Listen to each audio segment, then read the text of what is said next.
하나님 말씀 함께 보겠습니다. 열왕기상 3장 4절의 말씀입니다. 구약성경 514쪽에 있습니다. 열왕기상 3장 4절 말씀 우리 함께 읽겠습니다.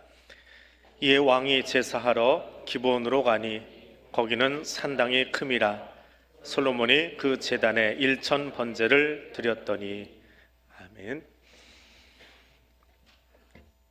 우리 2023년 표가 화면에 잡히시나요? 제목을 치우면 보일 텐데, 복음의 사람 예배자로 삽시다. 함께 다시 한번 한 목소리 합니다. 복음의 사람 살게 하소서. 아멘. 오늘은 주연절 후 첫 번째 주일입니다. 이 주일에 하나님의 주시는 은혜가 여러분 가정 가운데 함께 하시기를 바랍니다. 이 주현절이라고 하는 절기는 주중에 시작을 합니다.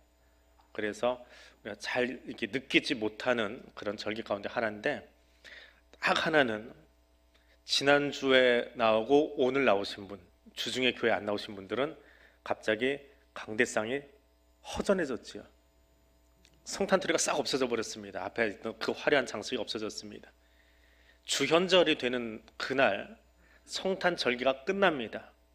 그래서 성탄절기와 관련된 모든 장식을 교회에서 다 빼버립니다. 다른 교회들이 남겨놓은 거는 그 절기력을 크게 이렇게 개의치 않고 그냥 놓아두는 것이고, 우리는 절기를 어떻게든지 좀 맞춰서, 그것도 하나의 교육이기 때문에 그 주중에 미화부가 나와서 틀이나 장식이나 현수막까지 다 빼고 주현절을 시작하는. 그래서 예배 시작할 때 목사님들이 주현절 첫 번째 주일 예배를 드립니다. 이 멘트가 나가는데, 그래서 좀 주목해서 들어보시면 좋을 것 같습니다. 주현이라고 하는 말은 그냥 한자로 만들어 놓은 말입니다. 하나님이 나타나신 날, 그러니까 예수님이 공생애를 시작하신 날. 그래서 공생애가 예수님이 세례받으심으로 시작해서 오늘을 수세주일이라는 말도 사용을 합니다. 지난 주일은 성탄절기였고 또 신년 첫 주일이었습니다. 신년이 되면 다양한 예배가 드려집니다. 그 중에서도 시무예배라는 명칭 혹은 조찬기도회라는 명칭으로 각 기관 혹은 사업장에서 예배를 드립니다. 그 예배가 어떤 의미가 있는지, 또 어떤 의미로 예배를 드리는지 한번 생각해 보면 좋을 것 같습니다. 예전에 사역했던 교회에서 아무개시 조찬 기도회의에 참석한 적이 있습니다. 간단한 예배, 그리고 그 뒤에는 조금 긴 지역 인사들의 소개 시간, 시장, 소속 국회의원, 구의원, 시의원, 그리고 지역 인사들 좀 이렇게 소개를 하고, 그리고 간단한 식사를 하고 마칩니다. 이게 지역 인사들의 인사가 굉장히 길게 남고, 또 식사도 하는데 식사하는 자리 배정이 지역인 유지다, 소위 유지다 하는 사람들이 그 앞에 연단 가까운 곳에 배치가 되고, 그냥 그 자리를 채우기 위해서 객으로 와야 되는, 와줬으면 더 좋은 그런 자리가 채워지니까요, 그 사람들이 문 앞쪽에 저 뒤 쪽으로 이렇게 배치가 되는 형태를 가지고 소위 조찬 기도회가 열렸습니다.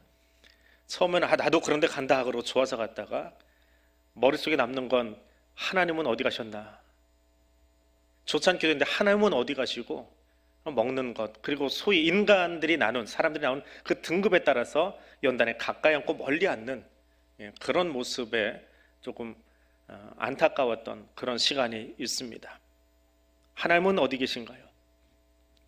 오늘 본문은 예배의 참 모습이 무엇인가, 그것을 알려주는데 아주 중요한 그런 본문입니다. 열왕기상 3장 1절에서 3절 말씀은 솔로몬의 통치 초기가 어떠했는지 요약해주는 그런 구절입니다. 왕정 초기에 솔로몬은 정략 결혼을 통해서 대외적으로는 평화관계를 유지했고, 대내적으로는 가장 먼저 한 것이 건축 사업입니다. 도성 안에, 예루살렘 안에 성을 짓고 성전을 짓는, 그래서 백성들은 산당에서 제사를 드릴 수밖에 없었던, 아직 성전이 완공되지 않았기에 그런 시간이 있었습니다. 그런 배경에서 솔로몬이 왕이 되자마자 제일 첫 번째로 가졌던 공식 행사, 그것이 제사 드리는 일, 예배였더라 하는 겁니다. 이 일을 기록한 이 열왕기서라고 하는 이 책은 신명기적인 관점에서 기록된 책이다, 그렇게 설명을 합니다. 신명기적인 관점에서 기록한 책. 그래서 아버지 다윗 왕으로부터 성과 또 건축에 필요한 모든 자재들을 이미 다 확보했고, 그리고 군대도 아버지가 다 조직해서 완벽하게 구축이 되어 있는 그런 안정된 상태에서 안정되게 왕위를 물려받은 솔로몬이 왕으로서 행한 첫 번째 공식 행사가 무엇이냐라고 하는 거죠. 그래서 예배는 내가 할 일을 다 마친 뒤에 시간이 남아서 드리는 것이 아니라 가장 먼저 내가 해야 될 일, 바쁘기 때문에 가장 먼저 해야 되고, 힘들어서 가장 먼저 해야 되고, 내 생에 이것을 가장 먼저 한 뒤에 나머지 나의 일들이 뒤따라가야 된다라고 하는 것을 보여주는, 그것이 오늘 이 예배의 시간에 관한 이야기입니다. 솔로몬은 아버지의 본을 따라서 오직 하나님을 섬기면 하나님이 그에게 복 주신다라고 하는 신명기의 약속을 그대로 붙잡고 나아간 사람이 이 솔로몬이라고 하는 왕입니다. 모세오경의 끝에 있는 신명기라고 하는 책, 그 신명기를 떠올리면 어떤 구절이 떠오르시나요? 어떤 구절을 암송하십니까? 들으라 이스라엘아, 요새 나오는 쉐마 떠오르시고, 또 다 암송은 못하지만 한국 사람을 무척 좋아하는 곳이 하나 있습니다. 신명기 28장. 들어가도 복받고 나가도 복받고 이래도 복받고 저래도 복받고 복에 관한 이야기. 근데 그 28장은 사실 신명기라고 하는 계약서죠.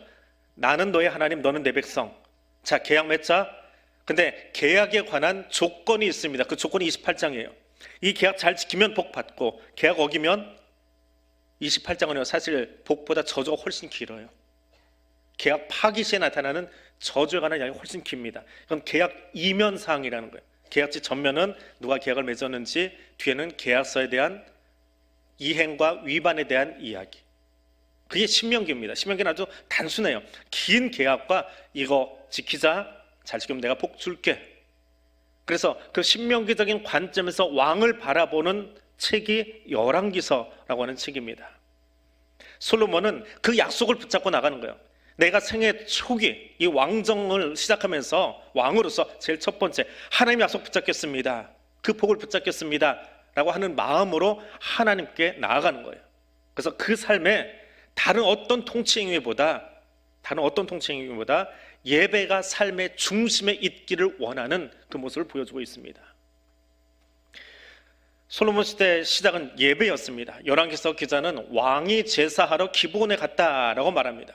근데 이 똑같은 이야기가 역대기에도 등장을 합니다. 그런데 역대기는 어떻게 기록되어 있냐 하면 왕조실록 같은 열왕기에는 왕이 나갔다라고 기록이 되어 있는데, 역대기에는 솔로몬이 천부장과 백부장과 재판관과 방백과 족장들에게 명령해서 같이 대동해서 거기에 올라갔더라라고 기술하고 있습니다. 열왕기서만 보면 신명기적인 관점에서 기록을 하다 보니까 제사 후에 하나님께서 솔로몬에게 지혜 주신다라고 하는 그 이야기가 훨씬 더 부각돼서 눈에 띕니다. 그런 단순한 이야기로 보이는데, 그러나 병행 본문까지 같이 옆에 놓고 보니까 이 기브온의 제사는 단지 솔로몬이 지혜를 얻게 된 제사라고 하는 단순한 의미가 아니라 그 이상의 의미를 가지고 있더라라고 하는 거지요. 그래서 오늘 본문도 뒤에 우리가 너무 잘 아는 지혜를 얻었다라고 하는 이야기를 빼버리고 이 본문에 좀 집중하자, 이 본문의 의미에 집중하자 해서 사절 한 절만 우리가 함께 보고 있는 겁니다. 자, 열왕기와 역대기의 이야기를 통합해서 보건대 예배는, 오늘 기본 산당에서의 제사는 왕 개인의 제사가 아니었다라고 하는 겁니다. 다윗이 즉위한 후에 온 이스라엘이 나서서 여호와의 법궤를 예루살렘으로 가져온 것처럼 솔로몬도 즉위하자마자 가장 먼저 하나님 중심의 삶을 위해서 국가적인 이동을 단행한 거예요. 모든 대소신료를 다 이끌고 거기 간 거예요. 그래서 예배는 단지 취업을 위해서, 진학을 위해서, 사업을 위해서, 형통을 위해서, 복받기 위해서 드려지는 것이 아닙니다. 예배는 무엇이냐? 이스라엘이 누구냐라고 하는 거예요. 우리가 누구냐라고 하는 정체성을 드러내는 것이 예배입니다. 그 예배는 비단 솔로몬만이 아니라 그 이스라엘 모든 백성들, 예배는 목사 혼자, 장로 혼자, 기도하는 사람 혼자 드리는 것이 아니라 여기에 참여한 모든 사람들이 함께 나아가서 우리는 하나님 앞에 구별된 백성입니다, 거룩하게 살기 위한 성민입니다라고 하는 우리의 정체성을 드러내는 것이 예배입니다. 아무리 바빠도, 아무리 세상이 우리를 힘들게 조여도 우리는 예배 자리만큼은 지키겠습니다. 왜요? 그것이 나의 정체성이기 때문에 그렇습니다. 그 의식을 나누는 것이, 그 생각을 나누는 것이 예배입니다. 여기 함께 앉아있는 우리들은 예배 공동체입니다. 무엇보다 예수 그리스도의 십자가 구속의 은총으로 함께하는 새 언약의 공동체, 새로운 창조의 공동체, 새 피조물이 되어가려는 그 언약 공동체입니다. 우리는 십자가 사랑의 공동체임을 기억하시기 바랍니다. 매 예배 시간마다 우리가 주님 안에서 새롭게 창조되고 있음을, 새롭게 빚어져 가고 있음을 기억하며 예배에 임할 수 있는 예배 공동체 될 수 있기를 원합니다. 예배는 하나님과의 만남의 자리입니다. 솔로몬의 방백들을 모아서 기브온으로 올라갔습니다. 예루살렘 성전은 3장 2절에 나와 있는 것처럼 아직 건축이 완성되지 않아서 거기서 예배를 드릴 수가, 제사를 드릴 수가 없었습니다. 그래서 백성들이 산당에서 제사하고 있었습니다. 이스라엘의 수도가 지금 한창 왕정 초기에 건축으로 정신이 없는 상황에서 건축 자재가 널려 있고 성이 올라가고 있고, 그러니까 그곳에서 그 많은 재물을 갖다 놓고 드릴 만한 공간이 없습니다. 그래서 어디로 갈까? 당시 백성들이 여러 곳에 산재되어 있던 산당이라고 하는 곳에서, 지역 예배 처소에서 제사를 드리고 있었는데 그 중에 왜 하필이면 기브온이었냐라고 하는 거죠. 사무엘이 예배 드리던, 그래서 사무엘이 제사 드린 아주 유서 깊은 곳도 있었습니다. 그래서 옛 추억을 되새긴다면 그곳으로 가도 될 터인데 왜 하필이면 기브온이었냐라고 하는 거지요. 예루살렘은 성전 건축을 준비하면서 좀 비좁습니다. 그런데 기브온은 오늘 본문에 보면 좀 널찍합니다. 큰 산당이 있더라. 또 다른 자료에 의하면 거기 큰 놋재단이 있더라, 놋단이 있더라라고 이야기합니다. 그런데 이 질문을 던지고 가만히 묵상해 봅니다. 왜 기브온이었을까? 저는 먼저 이런 답을 하나 얻습니다. 기브온은 이스라엘 땅이 되기 전에 가나안의 히위 족속의 도성이었습니다. 그런데 여호수아서에 의하면 가나안 점령 시절에 여리고와 아이성을 점령하고 나니까 가나안 백성들이 두려워하기 시작하는 거예요. 파죽지수로 밀고 들어오는 그 이스라엘 백성들 때문에 두려움에 빠지기 시작합니다. 그런데 이 히위 족속들이 머리를 써요. 잔꾀를 씁니다. 그래서 옷을 남루하게 하고 여호수아 앞에 와서 우리는 멀리 사는 사람들인데 당신들에게 해코지 할 일도 없고 멀리 있어서 당신과 섞일 일도 없으니까 그냥 당신들 종이 될 테니까 우리 받아주십시오. 그래서 그들을 덜컥 진멸하지 않고 영원한 종이 되기로 약속하고 받아들입니다. 근데 알고 보니까 어디 있어요? 예루살렘에서 지도상으로 대략 한 10km 떨어진 곳이 기브온 땅이에요. 그러니까 멀리 있는 게 아니라 그들의 심장 바로 옆에 살고 있는 사람들이었더라라고 하는 겁니다. 그 역사를 솔로몬이 되짚어 봅니다. 역사를 되짚어 보니까 기브온은 어떤 땅이에요? 하나님은 분명 가나안을 진멸하라 하셨는데 그 일을 행함에 있어서 기브온 사람들을 보고 하나님께 묻지 않고 단지 겉모습만 보고, 옷이 저렇게 남루하면 멀리 있는 사람들이야, 그래 뭐 그 우리한테 뭐 얼마나 해코지 하겠어? 하고 그 인간적인 판단으로 끝내버렸던 그곳, 그 역사적인 오류가 있던 곳, 하나님께 묻지 않고 일을 행함으로 우리 선조들의 역사 속에서 오류가 있었던, 아픔이 있었던 그 땅, 거기 가서 예배드리는 거예요.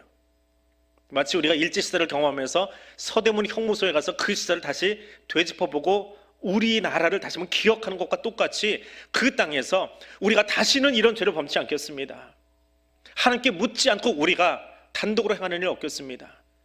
하나님께 먼저 묻고 하나님의 인도하심을 구하겠습니다라고 하는 의미로 다른 여러 산당보다 이 역사적인 의미가 있는 곳으로 갔더라라고 하는 겁니다.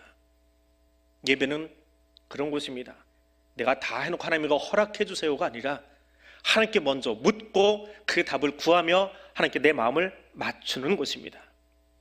또 하나의 기브온에는 훌의 손자 아론과 함께 있었던 그 훌의 손자 브살렐이 만든 놋단이 그곳에 놓여 있었습니다. 그리고 그 놋단이 아주 커서 준비한 제물을 드리기에는 충분한 공간이 되기도 했습니다. 무엇보다 솔로몬 성전이 아직 완공되지 않아서 백성들이 전국의 산당에서 흩어져 예배 드릴 때에 모두가 함께 모일 수 있는, 모이는 예배로 최적의 장소, 최고의 장소가 바로 이것이었다. 그러기에는 아주 중요한 장소였다라고 NIV 성경은 번역을 해놓고 있습니다.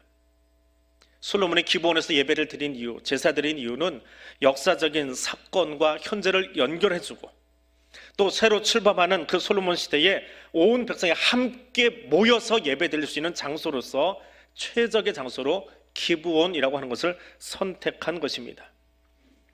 무엇보다 더 중요한 것은 오늘 열왕기서를 볼 때 우리는 역대기서를 옆에 놓고 읽으면 다른 관점으로 똑같은 사건을 보고 있기에 더 좋은 관점을 또 이해를 하나 얻을 수 있는데, 역대기 1장에는 이렇게 기록되어 있습니다. 솔로몬이 회중과 함께 기브온 산당으로 갔으니 거기는 뭐가 있어요? 하나님의 회막이 있더라. 큰 놋단이 있으니까 넓어서 사람들 모으기 좋으니까 편리성이 아닙니다. 그것도 이유 중에 하나이긴 해요. 분명 열왕기서는 그렇게 기록하고 있으니까요. 그런데 제사는, 예배는 편의성이 아니라 무엇이 있어서요? 하나님의 회막이 있어서. 회막은 어떤 공간입니까?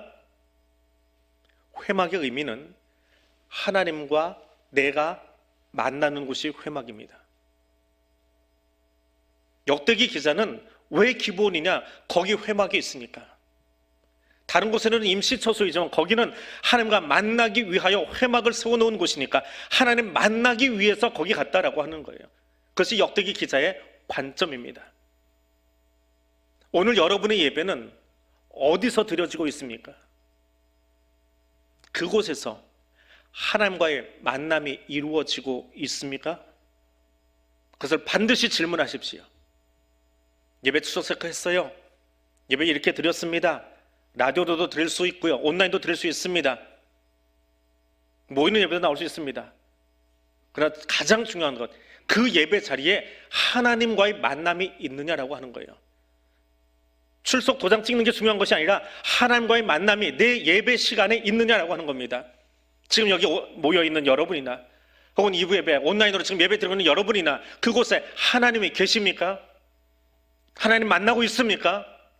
사람이 아니라 하나님을 만나는 예배를 지금 내가 드리고 있는지 반드시 질문하고 그 하나님을 만나고 일어설 수 있는 예배 자리가 되시기를 바랍니다. 솔로몬이 무엇을 하나님께 올려드리고 있습니까? 열왕기 기자는 기브온에 도착한 솔로몬이 그 제단에 1000번제를 드렸다라고 말합니다. 역대기 기자는 온 회중이 함께 기브온 산당으로 가서 1000마리의 희생으로 번제를 드렸다, 숫자를 이야기해주고 있습니다. 자, 이 두 본문을 보면서 사람들이 질문을 합니다. 1000번제라고 하는 것이 1000일 동안 드려진 제사냐, 아니면 1000마리를 드린 제사냐라고 묻습니다. 열왕기서는 그 의미에 대해서 집중하고 있는 책이고 역대기서는 사실관계를 기술하는 책입니다. 그래서 솔로몬이 이 대규모 제사를 드린 것이 두 번 있어요. 한 번은 이 시간이고 또 한 번은 솔로몬 성전이 완공된 다음인데, 그때는 정확하게 그 짐승의 숫자를 다 헤아립니다. 소가 몇 마리, 양이 몇 마리, 비둘기가 몇 마리, 이 마리수까지 정확하게 다 계산을 해요. 그러니까 역대기에 의하면 숫자인 건 맞습니다. 그런데 솔로몬 개인의 제사가 되었건 솔로몬과 그 신료들이 드린 공동체의 제사가 되었건 1000일의 제사를 드렸다, 매일 한 마리씩, 만약에 그렇게 생각한다면 왕이 도성을 3년을 비워놓는 거잖아요. 지금처럼 인터넷이 발달해서 쉽게 연락이 되고 차를 타고 이동할 수 있는 것이 아니고 막 주변 왕이 도성을 3년을 비우고 떠나 있었다. 그럼 어떤 일이 벌어질까요? 그래도 뭐 다시 해놨으니까 그렇게 생각하지 마십시오. 왜냐하면 역사는 그걸 분명히 보여주기 때문에 그래요.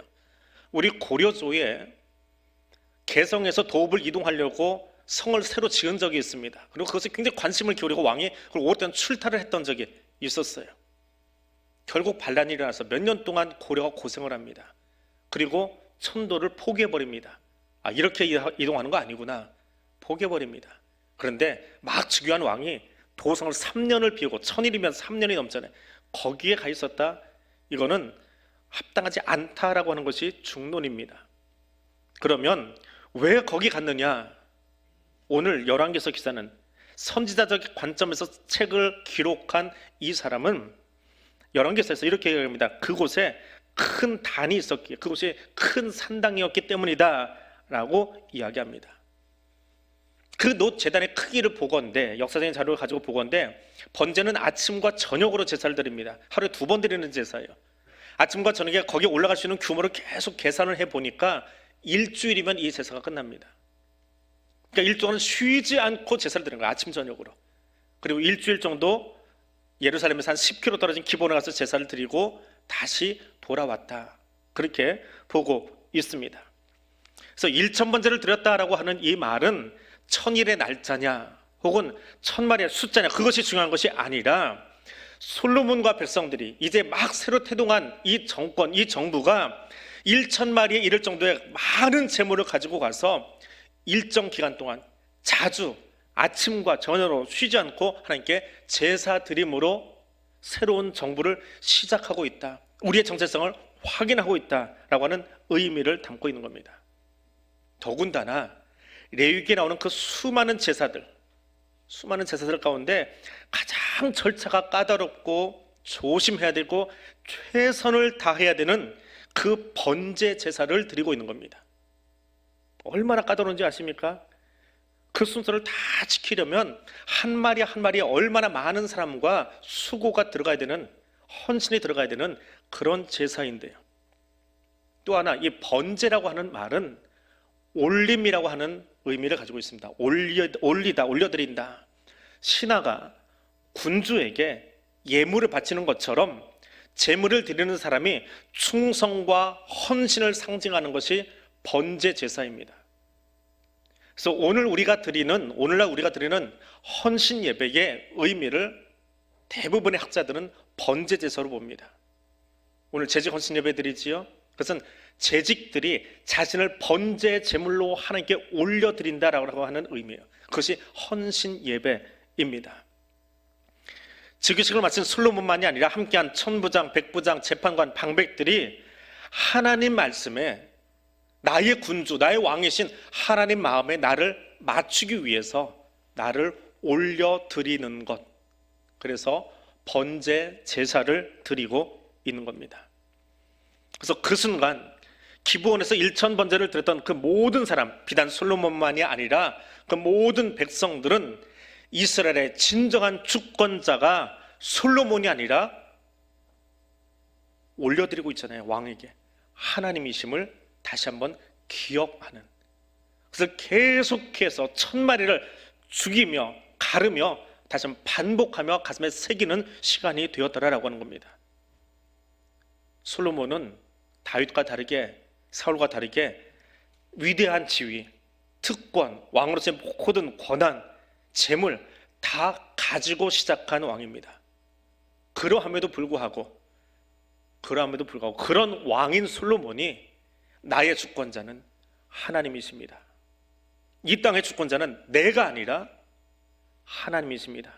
나도 신하의 자격으로 하나님 앞에 엎드려서 나를 번제, 올려드리겠습니다. 번제로 드리겠습니다. 그 권위에 복종하겠습니다.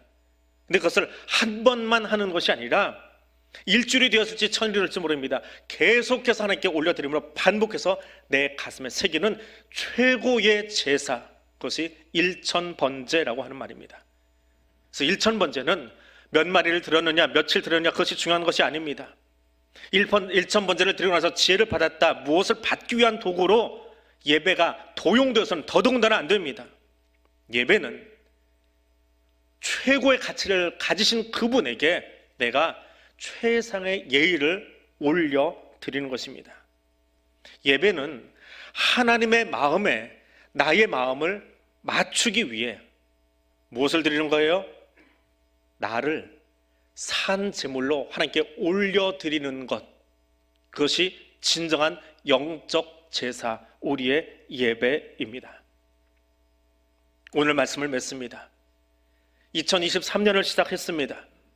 우리를 세상 가운데서 구별해 불러내신 하나님께서 창조와 구원의 은총으로 우리를 예배 자리에 세워주셨습니다. 또 이 자리에 앉아야 될 사람들이 더 많이 있습니다. 코로나 이후에 흩어진 사람들이 많이 있습니다. 그들을 불러 이 자리에 채울 수 있는 저와 여러분 될 수 있기를 원합니다. 더불어 여기 이 예배 자리에서 우리에게 새로운 창조를 계속하여 진행하시고 구원의 감격을 주신 그 하나님을 만나는 감격이 있기를 원합니다.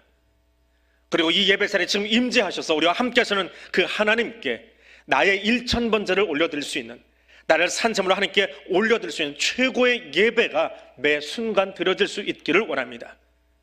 그리고 그 예배 가운데 매 순간순간 응답하셔서 우리에게 주시는 그 하나님의 은혜를 마음껏 누리는 하나님의 복의 백성들 되시기를 주님의 이름으로 축복해 드립니다. 오늘 말씀 기억하면서 우리 함께 기도하겠습니다. 예배 중에 임하신 하나님을 만나기 원합니다. 하나님, 나의 몸을 하나님께 거룩한 산 제물로 올려드리겠습니다. 하나님, 나를 받아 주시기를 원합니다.